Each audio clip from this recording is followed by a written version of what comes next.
Bonjour, soyez les bienvenus dans votre atelier de rhétorique et aujourd'hui on se retrouve pour passer un cap dans votre formation d'orateur, dans votre formation d'oratrice. On va faire en effet un exercice qui est un petit peu plus complet que ce qu'on a fait jusqu'à présent.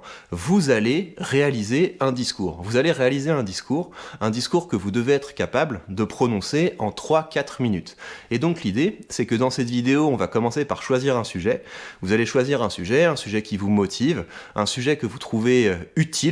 Vous pensez que c'est important de le défendre, et puis je vais vous accompagner étape par étape dans la création de ce discours. Et donc au fur et à mesure, je vais partager avec vous différents outils rhétoriques, vous allez exercer différentes compétences rhétoriques, et l'idée c'est que ça vous donne un aperçu complet de cette discipline, et surtout, l'idée c'est de vous lancer. L'idée c'est de vous lancer, c'est de commencer à prendre la mesure de cet incroyable terrain de jeu rhétorique que sont les réseaux sociaux, et c'est pas seulement un terrain de jeu évidemment, c'est de plus en plus sur les réseaux sociaux que c'est possible de rassembler des forces vives autour des projets, autour des idées qui vous tiennent à cœur. Et pour rentrer encore un petit peu plus dans les détails de la manière dont on va travailler ensemble, l'idée c'est de vous filmer. L'idée c'est de vous filmer en train de prononcer ce discours, un petit peu comme je suis en train de le faire maintenant face à vous, de vous filmer, et puis ensuite vous allez uploader la vidéo de ce discours sur YouTube en non listé. Donc vous vous mettez en non listé si vous voulez que votre discours soit pas public, et que ce sont seuls les gens qui possèdent le lien qui peuvent accéder à votre vidéo.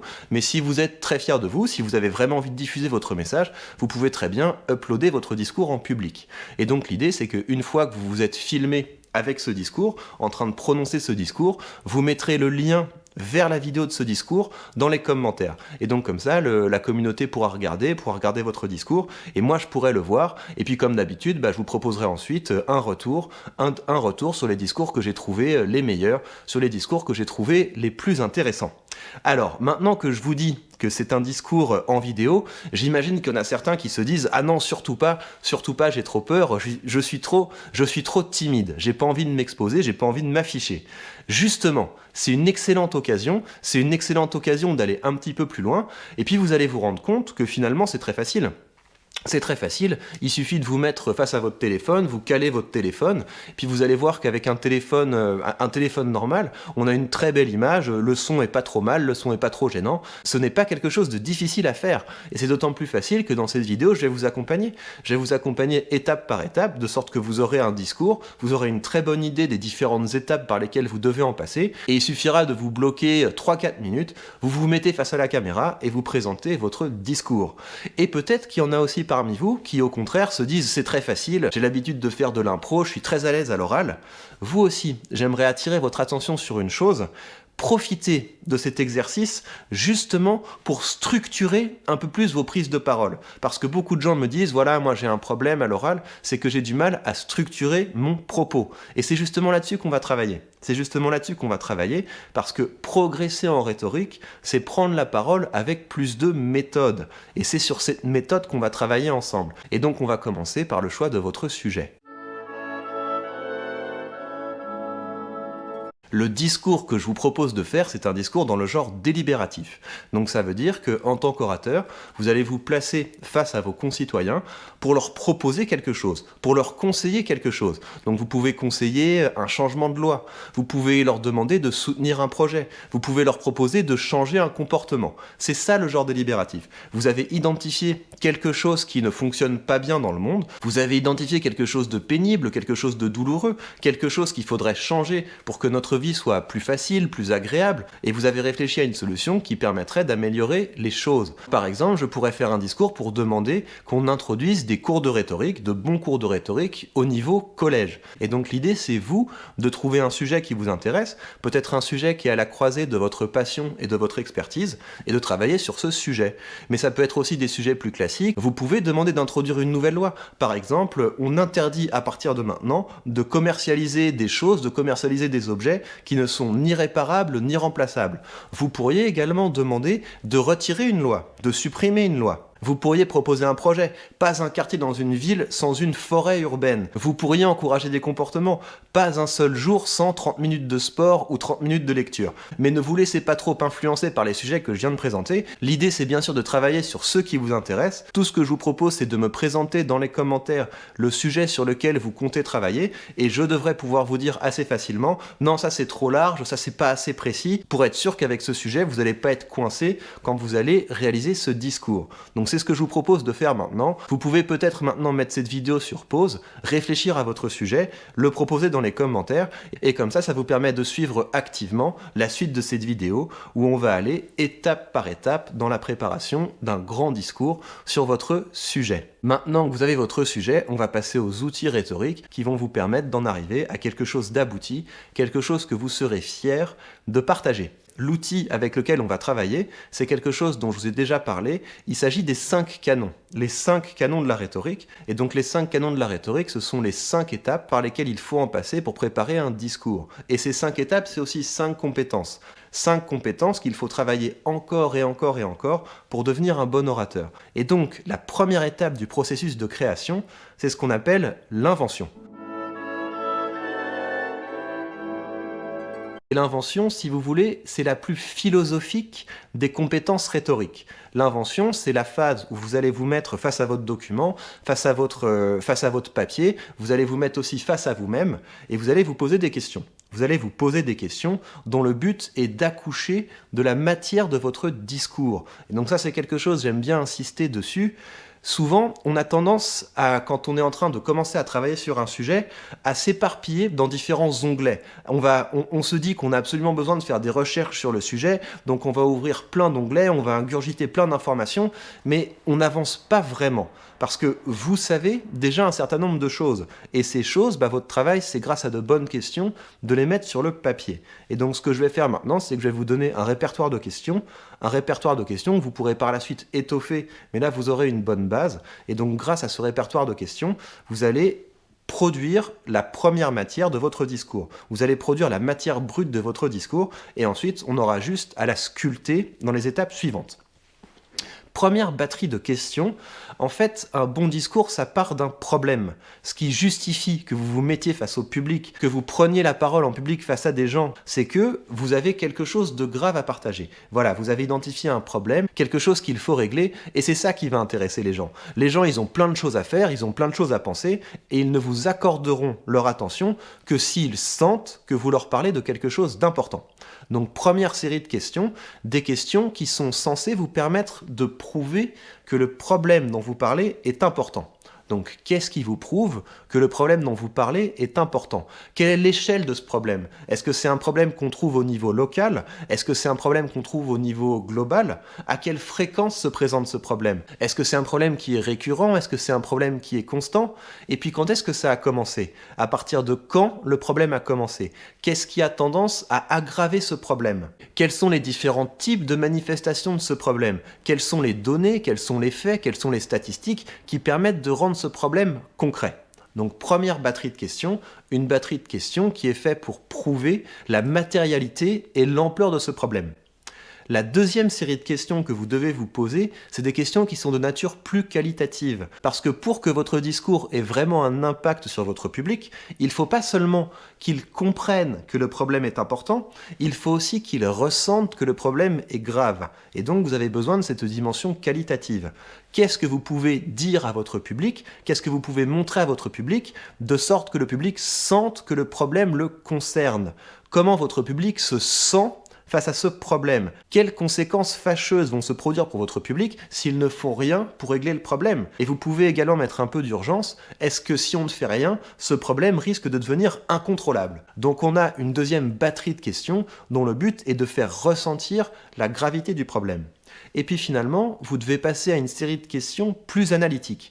Donc vous avez établi que le problème est important, que c'est un gros problème. Vous avez établi que le problème est douloureux. Et maintenant, il faut plus mettre une casquette d'ingénieur, une casquette de quelqu'un qui fait un diagnostic, une casquette d'enquêteur.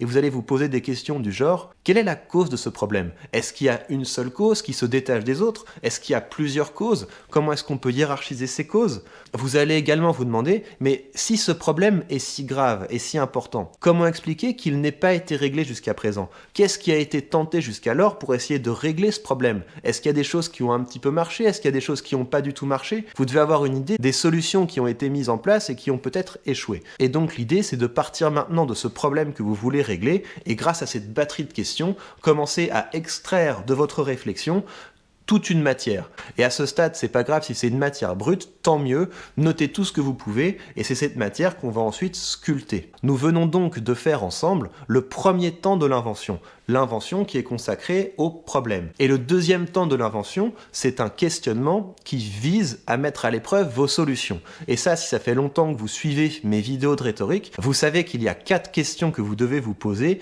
pour mettre à l'épreuve une solution. La première de ces questions, c'est qu'est-ce qui vous prouve que votre solution est opportune? Qu'est-ce qui vous prouve que c'est maintenant le bon moment de la mettre en œuvre, que c'était pas hier, que ce sera pas demain, c'est maintenant. C'est maintenant, votre solution est opportune. La deuxième question que vous devez vous poser, c'est qu'est-ce qui vous prouve que cette solution est faisable? Et donc, qu'est-ce que ça veut dire une solution faisable? C'est que c'est finançable, ça va pas coûter des mille et des cents, c'est pas hors budget. On a les moyens de la mettre en œuvre, les moyens financiers, les moyens techniques. Vous avez une bonne idée du fait que ça va pas soulever des problèmes insurmontables de mettre ça en œuvre. Vous avez peut-être des exemples de solutions comparables qui ont déjà été employées ailleurs. Peut-être que des solutions comparables ont déjà été d'une certaine manière employées dans le passé, donc vous devez pouvoir prouver à votre public que c'est faisable. Ensuite, vous devez être capable de prouver à votre public que votre solution est utile. Vous pouvez nous faire visualiser les bénéfices de la mise en œuvre de cette solution. Cette solution va avoir telle et telle retombée positive. Et puis, vous êtes également capable d'identifier les effets pervers. Vous savez que votre solution ne va pas faire plus de mal que de bien. Vous avez conscience des problèmes qui pourraient se poser et vous êtes capable de les anticiper. Et puis finalement, et ça c'est quelque chose qui est aussi important, vous devez être capable de justifier votre solution sur le plan de la morale. Vous devez être capable de prouver que la mise en œuvre de cette solution va permettre de concrétiser des idéaux, des belles valeurs, des idéaux de justice, de liberté, d'égalité, de fraternité. Vous devez être capable donc de justifier votre solution sur ce plan de la morale. Voilà donc pour le processus d'invention, et une fois qu'on a, grâce à cette série de questions, obtenu la matière brute de ce discours, on va la sculpter en passant au deuxième temps du processus rhétorique, la disposition. La disposition, c'est la réflexion stratégique sur la manière dont il faut organiser votre message pour en maximiser l'efficacité. Et c'est ce qu'on va faire maintenant. Je vais vous donner le plan qui va vous permettre de faire de façon efficace ce discours délibératif. Ce discours donc où vous proposez une mesure à votre public. Je vous propose donc de suivre un plan très simple en 4 temps. Problème, vous présentez le problème. Vous faites le diagnostic du problème, voilà la cause du problème, vous justifiez votre solution et vous appelez à l'action. Voilà les premières choses qu'on peut faire dès maintenant pour commencer à concrétiser cette solution. Donc un plan très simple, et maintenant on va rentrer un petit peu plus dans les détails. Un mot pour commencer sur l'exorde, sur la manière dont vous allez commencer votre prise de parole. Je vous conseille de profiter de cet exercice pour rompre avec les codes, pour rompre avec les entrées en matière habituelles. Bonjour mesdames et messieurs, j'espère que vous allez bien, etc.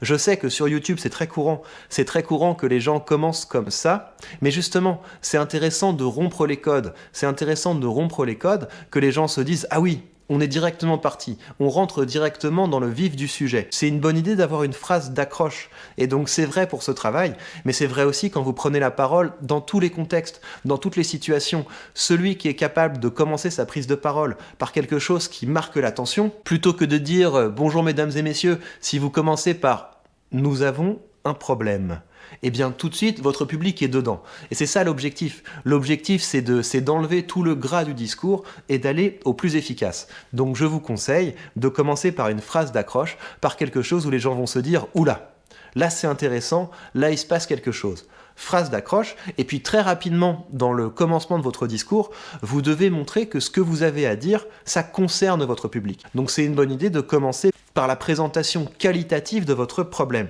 Voilà le problème, voilà pourquoi c'est un problème qui vous fait mal. Et au-delà du fait que ce problème nous fait mal, c'est un problème qui est grave, voilà les éléments qui permettent de cerner l'ampleur de ce problème. Donc ça, c'est le premier temps de votre discours. Vous allez capter l'attention en attisant la curiosité du public, vous allez maintenir cette attention en en montrant à votre public qu'ils ont intérêt à vous suivre, que ça les concerne, et puis vous allez vous installer un petit peu dans la présentation du problème.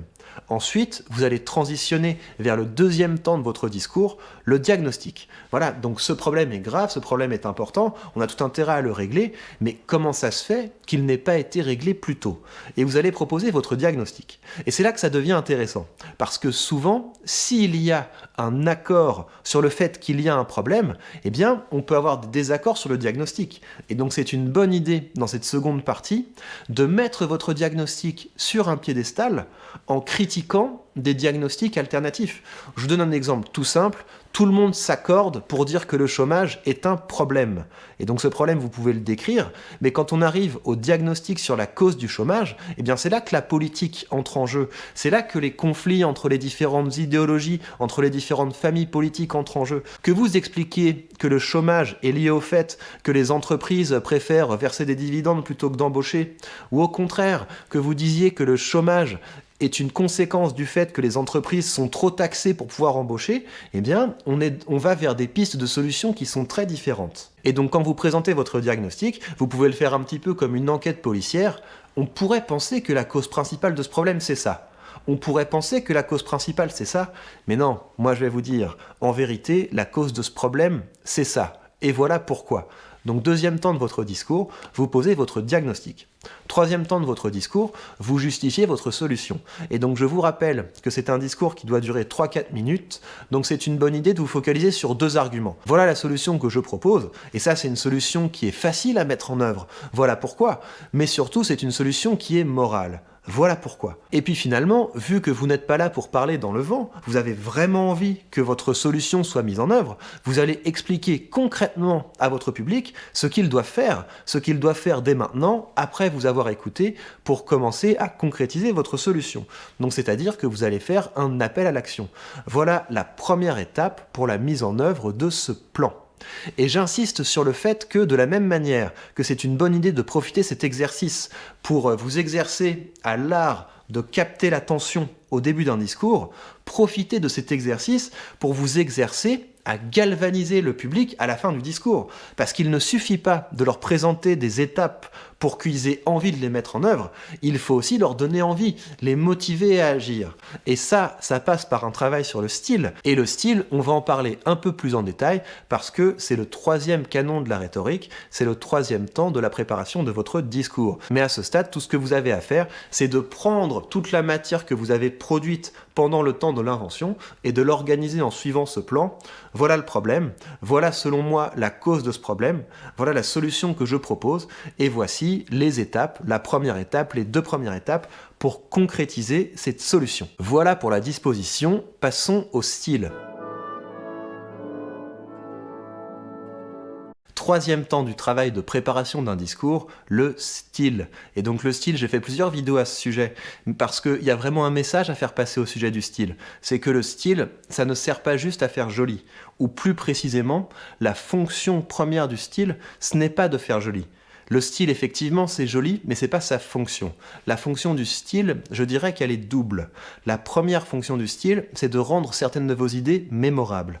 Donc concrètement, ce que vous allez faire, c'est que vous allez repasser sur la trame de votre discours, vous allez repasser sur les idées que vous avez produites pendant le processus d'invention, et vous allez vous demander, tiens, quelles sont les idées, les 2-3 idées les plus importantes que j'ai besoin de faire passer. Et ces idées importantes, ce que vous allez faire, c'est que vous allez les reformuler grâce aux figures de style, de sorte qu'elles deviennent mémorables. Parce qu'une figure de style, c'est ça. La fonction d'une figure de style, c'est de devenir mémorable pour votre public. Vous entendez une fois « je suis venu, j'ai vu et j'ai vaincu » et ça reste en votre mémoire. Parce qu'il y a un travail sur le rythme, il y a un travail sur la rime qui fait que ça rompt avec le langage quotidien. Et vu que ça rompt avec le langage quotidien, on est attiré, ça ressort, ça se démarque. Donc profitez de cet exercice pour faire ce travail que j'imagine vous n'avez pas assez fait, Prenez votre idée, prenez les idées qui comptent pour vous et rendez-les mémorables grâce à des figures de style. Et donc je vous donne le nom de 3 figures de style, vous irez voir sur Google, qui sont assez faciles à utiliser et qui sont efficaces. L'anaphore, l'anadiplose et la polysyndète. J'ai déjà fait des vidéos dessus, je développe pas plus, mais donc faites cet effort, consacrez une partie de votre discours à prendre vos idées et à les rendre mémorables grâce à ce travail sur le style. Donc première fonction du travail sur le style, rendre certaines de vos idées mémorables. Deuxième fonction du travail sur le style, eh bien, c'est de changer de dimension. Allez voir à ce sujet la vidéo que j'ai faite sur le discours de la reine d'Angleterre pendant le coronavirus. Parce qu'on voit très bien, au début de son discours, elle commence avec un rythme ternaire, si bien que c'est pas le rythme de la conversation, c'est pas le ton de la conversation. Et c'est à ça que ça sert le travail sur le style. Là, quand je suis en train de faire cette vidéo, j'ai un style conversationnel. Je vous implique, je suis en train de dire vous, je suis en train d'essayer de vous impliquer dans le discours. Je suis en train d'essayer de me rapprocher de vous. Mais à certains moments, et surtout quand vous arrivez vers la fin de votre discours, qu'il s'agit donc de prendre une position de leader pour amener votre public à l'action, il faut changer de niveau de discours. Et c'est là que le style rentre en jeu, parce que le style, ça vous permet de prendre une distance. Notre voyage va être long, et il va être difficile, et il va être dangereux. Quand on commence à utiliser des figures de style, on prend de la distance. Le public se dit, tiens, là il se passe quelque chose. Et donc vous allez utiliser les figures de style comme un tremplin à énergie, comme une manière de vous hisser au-dessus de la mêlée. Voilà donc pour le travail sur le style. Profitez de cet exercice pour le faire. Et vous allez voir que ça va être utile dans plein d'autres circonstances. On croit comme ça qu'il faut toujours se rapprocher du public, mais non, si vous voulez changer de dimension, si vous voulez que votre discours ait vraiment un impact, il faut assumer à certains moments de créer de la distance, de vous hisser au-dessus de la mêlée. Passons maintenant au 4e temps de la préparation d'un discours, à la 4e compétence fondamentale en rhétorique, la mémoire. L'objectif du travail sur la mémoire, c'est de parvenir à vous détacher de ce que vous avez à dire pour pouvoir vous focaliser sur la relation avec le public. Et la mémoire, c'est une compétence qui se travaille sur le long terme. Et on développe notre mémoire en écrivant régulièrement. Plus vous écrivez, plus vous vous constituez ce que j'appelle des îlots d'éloquence. Et donc des îlots d'éloquence, c'est qu'une fois que vos idées ont été démêlées, ont été bien formulées sur le papier, en quelque sorte, vous les intégrez. Vous les intégrez si bien que la prochaine fois que vous devez prendre la parole en public dans une situation sans préparation, vous allez être capable de vous appuyer sur ces petits îlots d'éloquence qui vont vous permettre de dire des choses belles, précises, sans trop de préparation. Mais là, en l'occurrence, dans le cadre de cet exercice, ce que je vous conseille de faire, c'est d'écrire l'ensemble de votre discours et de faire l'effort face à la caméra d'en apprendre des morceaux et de les réciter. Je vous rappelle que c'est un discours de 3-4 minutes, donc c'est facile d'envisager les choses comme ça. Vous avez votre première partie, cette première partie elle est bien écrite, elle est bien rédigée, et hop, vous l'interprétez de mémoire face à la caméra. Ensuite, vous mettez sur pause, vous avez votre premier fichier, vous passez à la deuxième partie, et hop, vous l'interprétez face à la caméra. Je vous conseille de faire comme ça parce que c'est le meilleur moyen de travailler sur la 5e et dernière compétence rhétorique, la performance. La mémoire et la performance, elles vont de pair, parce que c'est le fait que vous ayez intégré un texte, un beau texte, et que vous ayez cette volonté de l'interpréter avec le bon ton, avec la bonne énergie, qui va faire toute la différence. Le message qui est important au niveau de la performance, c'est que votre devoir en tant qu'orateur, c'est qu'une fois que vous êtes face au public ou face à la caméra, vous devez être capable d'apporter plus qu'un document écrit. Quand on prend la parole face à un public, on n'est pas là seulement pour partager de l'information. Parce que si on était là seulement pour partager de l'information, eh bien, on pourrait leur envoyer un document, ils le liraient et ça marcherait tout aussi bien. Et peut-être mieux. Non, la valeur ajoutée de la prise de parole face à un public, c'est que vous pouvez les emmener dans un parcours émotionnel. Et donc, au niveau de la performance, ce que je vous conseille de faire, c'est de vous représenter la progression de votre discours un peu comme un U. Ça veut dire que vous allez commencer le début de votre discours avec une forte intensité émotionnelle.